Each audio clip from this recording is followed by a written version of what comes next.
ସମସ୍ତଙ୍କୁ ମୋର ପ୍ରେଜ୍ ଦ ଲର୍ଡ। ମୋର ଆଶା ଆପଣମାନେ ନିଶ୍ଚିତ ଭାବରେ ଭଲରେ ଥିବେ। ମୁଁ ସୁନେଲି ଆଜି ଆଶାର ବାଣୀ ମାଧ୍ୟମରେ ଆପଣମାନଙ୍କ ପାଖକୁ ପ୍ରଭୁଙ୍କର ଗୋଟିଏ ପବିତ୍ର ବାକ୍ୟ ନେଇ ଆସିଛି। ଆଉ ଏଇ ବାକ୍ୟ ଆମ୍ଭମାନଙ୍କ ଜୀବନରେ କିଛି ନା କିଛି ସାହାଯ୍ୟ କରିବ ଆଉ ଆମ୍ଭମାନଙ୍କୁ କଥା କହିବ। ଆଉ ପ୍ରଭୁଙ୍କର ବାକ୍ୟ ହେଉଛି ସତ୍ୟ ବାକ୍ୟ, ପ୍ରଭୁଙ୍କର ବାକ୍ୟ ହେଉଛି ଅଟଳ ବାକ୍ୟ। ଆଉ ପ୍ରଭୁଙ୍କର ବାକ୍ୟ ଯେତେବେଳେ ଆମେ ପଢ଼ିବା, ବୁଝିବା, ସେହି ଅନୁସାରେ ଚାଲିବା ପାଇଁ ଚେଷ୍ଟା କରିବା, ତାହେଲେ ନିଶ୍ଚିତ ଭାବରେ ପରମେଶ୍ୱରଙ୍କର ବାକ୍ୟ ଆମ ଜୀବନରେ କାର୍ଯ୍ୟ କରିବ। ଆଉ ଏ ପବିତ୍ର ବାକ୍ୟ ହେଲା ପ୍ରଥମ ଇତିହାସ ତାର 16 ପର୍ବ 34 ପଦ। ଏଠାରେ ଲେଖାଯାଏ, ସଦା ପ୍ରଭୁଙ୍କୁ ଧନ୍ୟବାଦ ଦିଅ, କାରଣ ସେ ମଙ୍ଗଳମୟ, ତାଙ୍କରି ଅଟଳ ପ୍ରେମ ସଦା କାଳ ପର୍ଯ୍ୟନ୍ତ ରହିଥାଏ। ପ୍ରଭୁଙ୍କର ବାକ୍ୟ ପାଇଁ ପ୍ରଭୁଙ୍କୁ ଧନ୍ୟବାଦ ହେଉ। ଆଉ ଏଠାରେ ପରମେଶ୍ୱରଙ୍କର ବାକ୍ୟ କହୁଛି, ପରମେଶ୍ୱରଙ୍କୁ ଧନ୍ୟବାଦ ଦିଅ।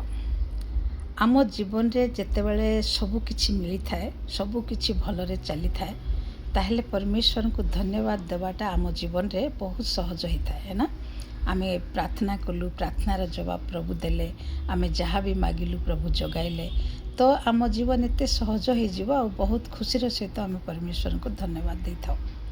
କିନ୍ତୁ ବେଳେବେଳେ ଯେତେବେଳେ ଆମେ ପ୍ରାର୍ଥନା କରୁ, ପ୍ରାର୍ଥନାର ଜବାବ ମିଳିନଥାଏ, ସେତେବେଳେ କ'ଣ ଆମେ ପରମେଶ୍ୱରଙ୍କୁ ଧନ୍ୟବାଦ ଦେଇଥାଉ ନା ଆମେ ବିରକ୍ତ ହୋଇଥାଉ। ପ୍ରଭୁଙ୍କର ବାକ୍ୟ କହେ, ପ୍ରଭୁ ହେଉଛନ୍ତି ମଙ୍ଗଳମୟ ପରମେଶ୍ୱର, ଆଉ ତାଙ୍କରି ପ୍ରେମ ହେଉଛି ସଦା କାଳ ପର୍ଯ୍ୟନ୍ତ ରହେ।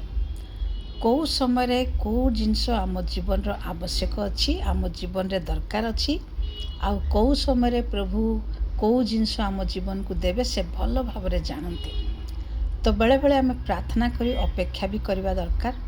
ଆମେ ଯେତେବେଳେ ଅପେକ୍ଷା କରୁଛୁ, ବେଳେବେଳେ ଆମକୁ ମିଳିଥାଇପାରେ, ବେଳେବେଳେ ମିଳିନଥାଇପାରେ, କିନ୍ତୁ ପ୍ରତ୍ୟେକ ପରିସ୍ଥିତିରେ ମାନେ ଯେତେବେଳକୁ ଆମେ ୱେଟ୍ କରିଛୁ, ଯେତେବେଳେ ଆମେ ଅପେକ୍ଷା କରିଛୁ, ଗୋଟେ ଜିନିଷ ଆମେ ପରମେଶ୍ୱରଙ୍କୁ ମାଗିଲୁ, ପ୍ରାର୍ଥନା କଲୁ, ତାପରେ ସେଇ ପ୍ରାର୍ଥନାର ଫଳ ପାଇବା ପାଇଁ ଆମେ ଅପେକ୍ଷା କରିବା ଦରକାର। ଯେତେବେଳେ ଆମେ ଅପେକ୍ଷା କରିବା, ନିଶ୍ଚିତ ଭାବରେ ଆମ ପ୍ରାର୍ଥନା ଫଳ ପ୍ରଭୁ ଦେବେ। ଆଉ ଯେତେବେଳେ ଆମେ ଅପେକ୍ଷା କରୁଛୁ, ସେହି ସମୟରେ ଆମେ ବିରକ୍ତ ନ ହୋଇ ଆମେ ପରମେଶ୍ୱରଙ୍କୁ ଧନ୍ୟବାଦ ଦେବା ଦରକାର। କାରଣ ସେ ମଙ୍ଗଳମୟ ପରମେଶ୍ୱର ଅଟନ୍ତି, ସେ ପ୍ରେମିକ ପରମେଶ୍ୱର ଅଟନ୍ତି।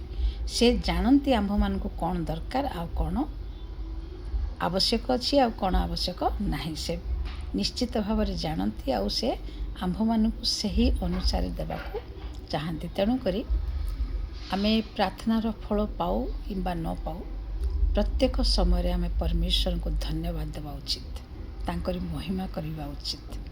ଆଉ ଯେତେବେଳେ ଆମେ ଉଠୁ, ସେତେବେଳେ ଆମେ ପରମେଶ୍ୱରଙ୍କୁ ଧନ୍ୟବାଦ କରିବା।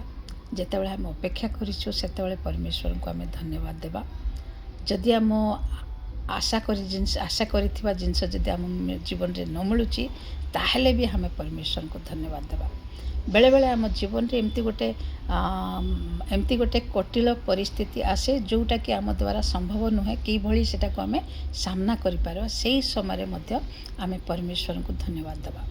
ଆଉ ଯେତେବେଳେ ଆମେ ପରମେଶ୍ୱରଙ୍କୁ ଧନ୍ୟବାଦ ଦେଇ ସେ କାର୍ଯ୍ୟକୁ ଷ୍ଟାର୍ଟ କରିବା, ନିଶ୍ଚିତ ଭାବରେ ପ୍ରଭୁ ସାହାଯ୍ୟ କରିବେ, ଗୋଟେ ରାସ୍ତା ଖୋଲିବେ, ନହେଲେ ଏମିତି ଗୋଟେ ବୁଦ୍ଧି ଦେବେ ଆମ୍ଭମାନଙ୍କୁ, ଯଦ୍ୱାରା କି ଆମେ ବହୁତ ଆସାନୀ ତରିକାରେ ଆମେ ପରମେଶ୍ୱରଙ୍କର ଆମେ ସେ କାର୍ଯ୍ୟକୁ ଆମ ଜୀବନରେ ପରମେଶ୍ୱରଙ୍କ ଦ୍ୱାରା ସଫଳ କରିପାରିବା। ବୁଝିପାରିଲେ?